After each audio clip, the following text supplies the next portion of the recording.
Reports have come out this morning that after recently being acquired from the Memphis Grizzlies in the trade that sent Eric Bledsoe to the Los Angeles Clippers, that Rajon Rondo will not be a member of the Memphis Grizzlies come the beginning of the season. That is the expectation reported by the Daily Memphian report out of Memphis. And so again, Memphis seemed to be acquiring guards via trade this offseason and then later flipping them to get some more assets, or in the case of Rondo, it may end up being a buyout as well. That remains to be seen. They did something similar with Eric Bledsoe, of course, acquiring him in the JV trade and then flipping him to the Clippers, and they may end up doing something similar with Rajon Rondo. Rajon Rondo's deal comes in at another year left at $8.25 million.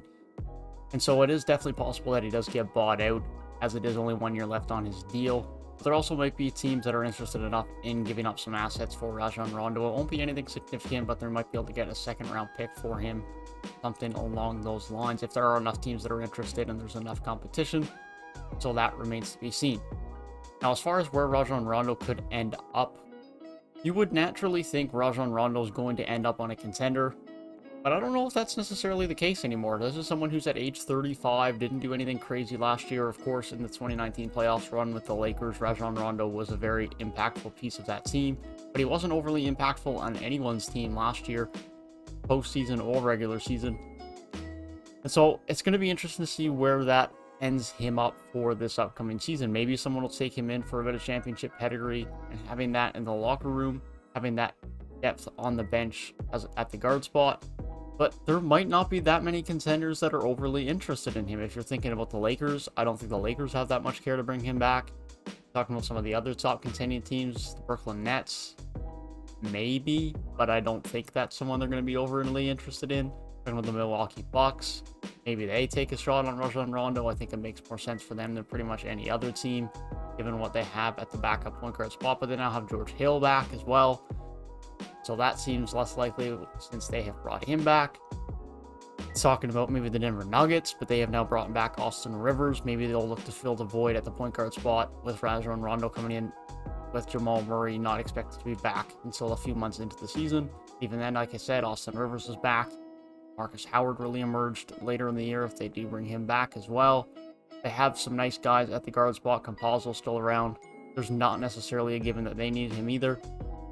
I think the market for Rajon Rondo is going to be thin. I don't really know where he's going to go, if I'm being completely honest. If you guys have any ideas where you think he could end up being traded or end up signing via a buyout, be sure to let me know down in the comment section, because I'm interested to hear what you guys think, because I don't really think there's that many contenders that are going to be overly excited about getting him like he would have been a few years ago, like when the Lakers had him.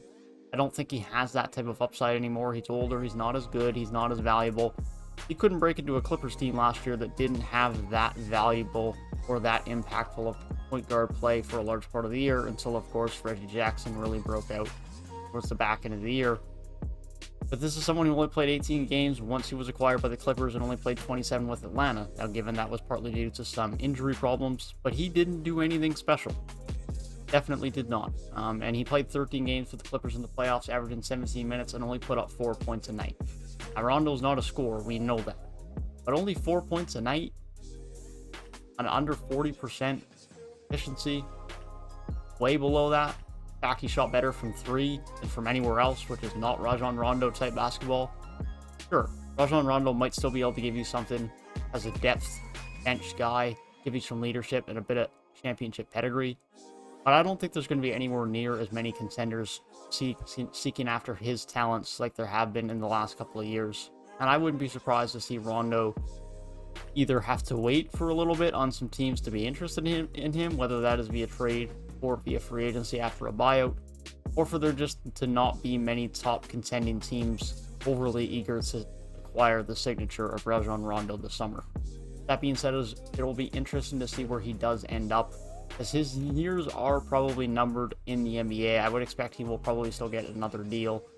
Whether this, again, is via trade or buyout, I suspect he will be on an NBA roster, playing in some potential or some amount of a role with some NBA team for next season. But I don't know how much longer we will have past that of Rajon Rondo. But as I said, let me know down in the comment section where you guys think Rajon Rondo could end up for this upcoming season. If you did enjoy the video, feel free to leave a like down below and subscribe to the channel if you are new. And if you want to hear my thoughts on everything else NBA offseason, then be sure to click the box on the right-hand side of the screen. That being said, I hope you guys have a great rest of your day, and I will see you guys in the next one.